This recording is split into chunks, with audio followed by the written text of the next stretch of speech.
Hello everyone, look, I'm no longer in the rain. Anyway, I have 3 tier lists and 4 alignment charts set up for my 65 days characters, though this won't include unseen characters, like Hitagi and Tanaka-sama. Don't forget to leave asks here and onwards we go.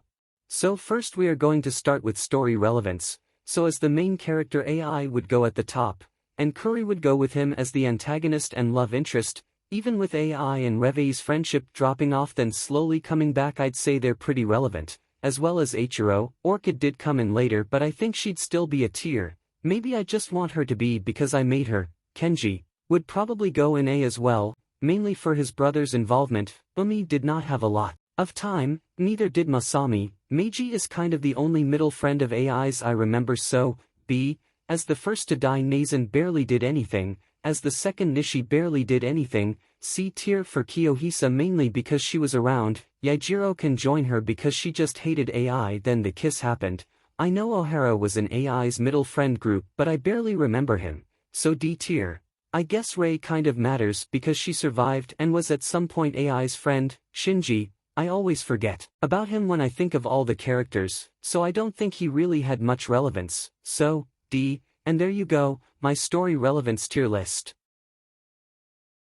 The next one we will be doing at character design, so every time I really like one of my Daigaku saves and make them nicer outfits, because their in-game outfits are normally very bad, I use this base I got from Pinterest. Unfortunately I don't know the original creator, and I go a vague lineless drawing on top. So let's start. I like AI's design, but I don't think it's too amazing. I really enjoy Masami's outfit and hair. They're just adorable. Niazen is probably C tier. He's kinda just a dude in a dress with short pink hair, and I've drawn basically the same hairstyle in pink before. I haven't even done a full body for Tanaka, and he isn't really meant to look good. I like the fluffiness of Umi's outfit, but it isn't really college attire. Like, I couldn't see her fitting into a school anime.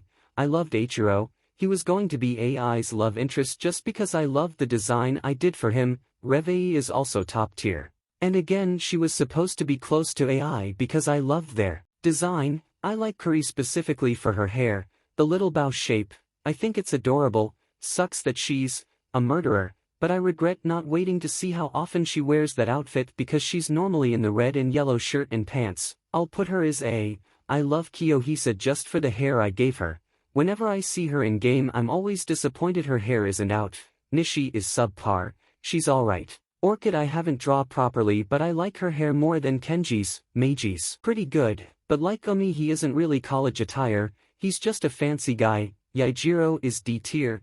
There wasn't much I could do to make her look better. I do like Shinji's outfit, it sucks that I forget him so often. See, I like Nyoko's headshot, I like her hair, but her dress just looks like an oversized shirt that she isn't wearing pants with, so I'll put her in D. And Omizo. Okay, I don't think it's not college attire. Maybe not in Japan, but I think somewhere he could get away with it. So I'll put him at the front of B tier, and the list is quite level this time actually.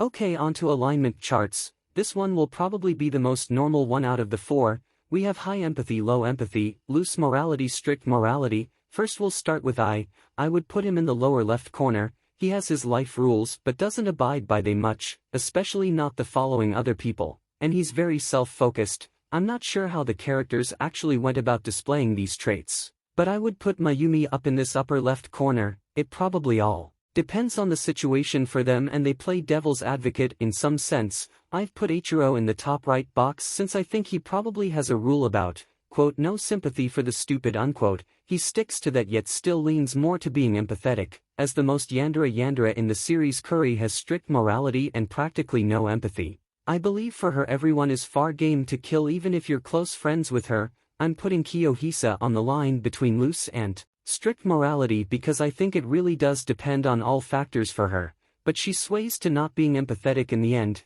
There wasn't any strong reason I put Tanaka where I did. I think his resolution to most things would be that he wins and not hear anything else presented. Being a Yandere, Orchid goes with Kuri, but I think it's a bit more empathetic. She never killed anyone for its crush, but if it did she would probably spare certain people, though being a Yandere is in Meiji's code. In the series he is but a gentleman, so up to the top right corner for him. Despite how Yaijiro acted in the series, I feel like that would just be towards AI.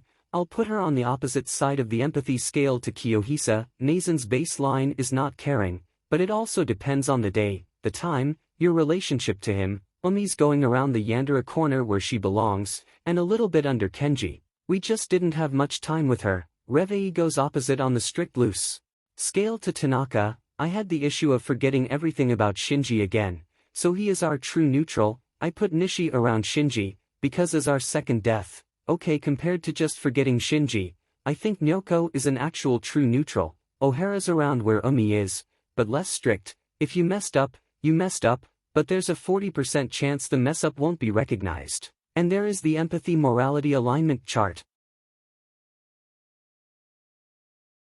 Okay, so this next one we have kiss, kill, punch, ouch. Ouch is just, ouch. It's basically like kiss, marry, kill, but not. Let's just get going. I want to ouch him badly, but with a little bit of punch. For some reason I have strong feelings to kill Tanaka, maybe with a tiny bit of kiss. I'm going to put Curry on this line, because I do not want to kiss or punch her, but I do want to kill and ouch her. I want to kiss Revei. I want to kiss Revei badly. Same with Masami, just the tiniest amount of ouch for Nishi. I want to also kiss Orchid, a little bit of killing, a little bit of punching, but no ouching or kissing for Umi. I will give Shinji a bit of kiss and a bit of ouch. Meiji I ouch badly, with a little bit of kiss because he is a gentleman, punching and killing O'Hara, but more punching. Nyoko gets a little kiss, just a little kiss on her forehead, just a little punch for Yaijiro, like a slap. Eiichiro gets an ouching and a kissing. Kiyohisa gets a kiss and a kill because I love her dearly, but she didn't do what I wanted in the series.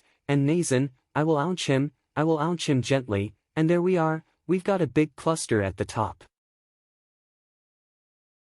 So next we have moist, mushy, wet and solid. Obviously it's not their physical form, or we would just have a line of mushy to solid depending on who is decomposing faster. It's more just the vibe, and the Vita of AI is pretty moist yet still a tad solid. Can't tell you why. Kenji Tanaka is wet and mushy. Kiyohisa is mainly wet but still solid, which is much nicer than what Curry is, which is completely mushy out of principle. Revei is solid and slightly wet because of her hair. Omizo is completely solid. Meiji is just moist. Nishi is slightly solid and dry. Umi is mostly mushy. Shinji is wet. He's soggy. He is soaked. Eiichiro is slightly moist but mainly solid. Yaijiro is wet and kind of mushy. Nazen is very moist like Meiji. Masmai is solid and slightly wet, so now Revei has green ponytails. Nyoko is wet and solid. Orchid is pretty solid. And there we go. This is probably the worst chart and I regret doing it. Okay, so our last one is quotes. I'm not sure if any of them are from me, but nonetheless, this one is endearing and the rest are insults. This is going to sway between what they are, if the character would say that or if I think it fits. It's the last one. It doesn't have to make sense, but what does make sense is Umi being down here. Like honestly, you can picture her room, white walls, purple bed. I'm going to put AI in the middle of the top right corner, because when he had that week of depression I wanted to insult him, but generally he is very toes out to that bro. Nyoko is halfway to toes out, she has socks on, and I feel like Revei would tell someone to sprout some legs. Mayumi probably needs to sprout some legs, but she also has white walls and a purple bed. Tanaka is in dire need of sprouting some legs and crying me a goldfish. Shinji is toes out to that bro, but he also has white walls. Not a purple bed though. Omizo is just under Tanaka. I don't really need a goldfish from him. Eiichiro for sure has white walls and a purple bed, and he really needs to sprout some legs. Curry is so cry me a goldfish, especially in her ending. Not saying depressed people are faking it, they rarely ever are, but Curry was, because she's a manipulative bastard and no one made her that way. She was just born bad, and what person who is scared to be alone kills people? It's counterintuitive. Anyway, toes out to Masami, but they have white walls and a purple bed. Meiji is so extremely toes out to that bro while in his purple bed in his white room. Yaijiro really needs to sprout some legs and she has cream walls. Nazen is just above AI, he needs to cry me a big goldfish for dying first. Nishi is on her way to needing to sprout some legs and unfortunately she has cream walls and a purple bed. Orchid also has a purple bed and cream walls but toes out to it for not killing anyone. And there we go, ending on a good note with no body in the middle. Finally it's over. If you stuck through the whole thing, I am so surprised and blessed to have you as a viewer. This must have taken me over 2 weeks to make, granted I got sick halfway through, but still, thank you, stay safe, stay happy, please subscribe and goodbye.